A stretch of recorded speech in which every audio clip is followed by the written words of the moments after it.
His tongue was Velcro, strapped to the roof of his mouth. Rum and cola stained molars, nicotine, canines, wicked dreams, days lying, aching on solid wood. Head a Dodgem go-kart of coulda gone home, shoulda been smart, pint of porter to start, then gifted a bag of tricks from a narcotic wicked witch, then time just slipped like watch from wrist or keys from pocket. Eyes greedy, fiending, finding demons in caves of sockets, sick of the pictures painted under his lids. He's a bumbling kid, stumbling into pungent piss marks, cubicle as safe house. He's safe now, away from the strays and the faux creatives of the town, the darling dames, the shrews untamed, the boho blokes with Shakespearean names, a dreary watering hole whack-a-mole game where no one achieves hydration. He bolts door, bowl as witness, flush as cover, and has an image of his mother holding hands with younger brother, but the image shifts like sand, and now his mother's his ex-lover, and she's putting knife through butter in a kitchen full of clutter, wearing nothing but a blanket like a bandit in the summer. By this point he's bereft of language, but just manages to utter that he loves her. And he swore he thought he saw her in the sordid pits of water, but the pixels pull apart like ripples in the dark. He takes a piss and farts, grips his beating heart, and giggles at the fleeting farce.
He knows what he must do.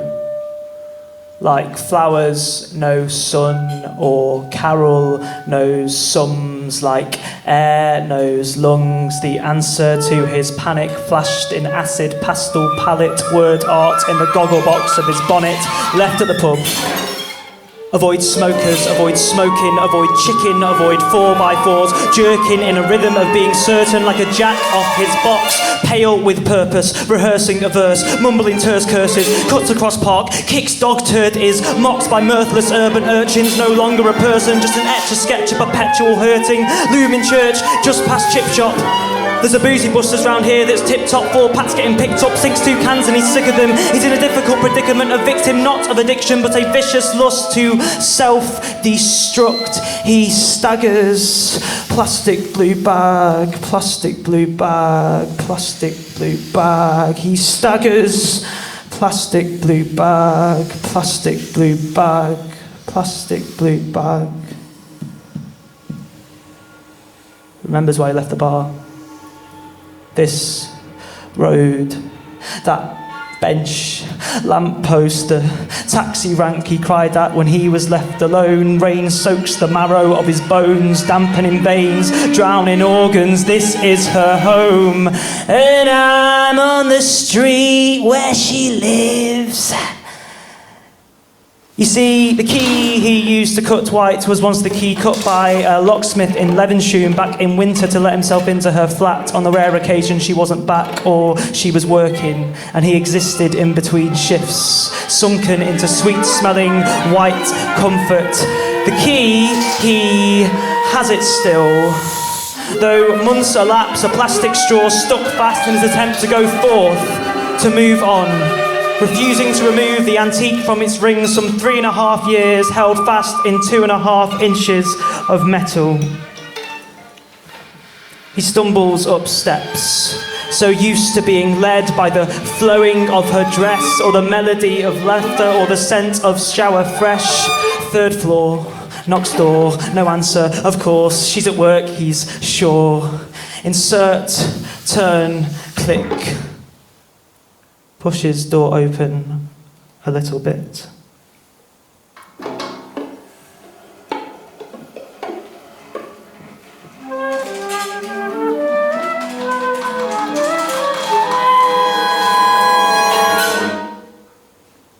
Sees the plants that she once purchased. Leaves all but withered these floorboards, once a foundation for a den made of pillows, duvets, and a desire to hide from frightening day. A couch, uncomfortable, where early one morning, through kettle steaming and intermittent yawning, he listened intently to her poetry.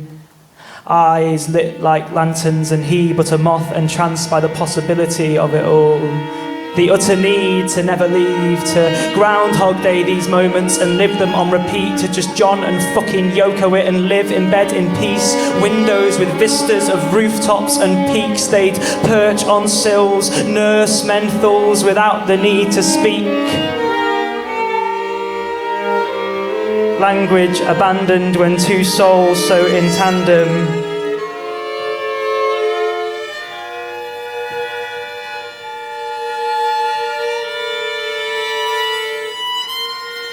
He has no right to be here,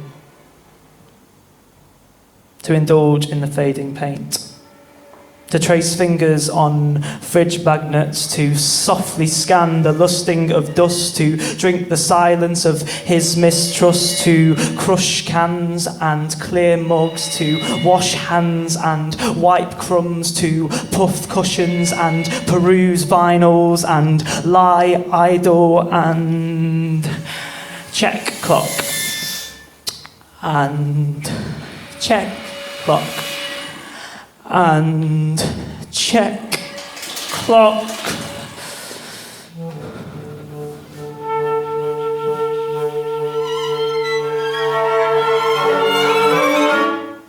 And rack up, rifle through drawers, sob on sofa, dig through dresses, rip receipts, find white wine, thump pillow, drink white wine, eyes low, piss toilet seat, splash, rack up, burn toast, splash, rack up, eat toast, an obstacle course of nostalgic force, having torturous thoughts, now she's outgone for, courting his shore, should have aborted this weak war, caught in remorse, wondering what he weep for, speaking to a cheap wall, chatterboxing to oblivion, berating rugs, slandering skirting boards, till terror drowns his drones and slumber hushes his bones.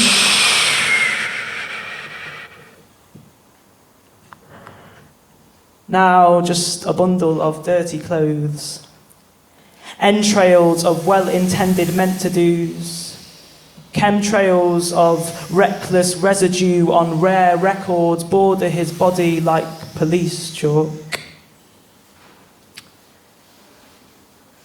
He snorkels back into consciousness, wondering why tongue so velcro, why sun so strong. Recognises the ceiling. Saliva like cyanide, silence like metal. Tsunami of what just happened hits him as he hears footsteps from the landing. Familiar heels. A deflated sigh. The jingling of a fumbling set of keys. The sound once of comfort, now an alarm for fucked it. Insert, turn, click. Door opens just a little bit.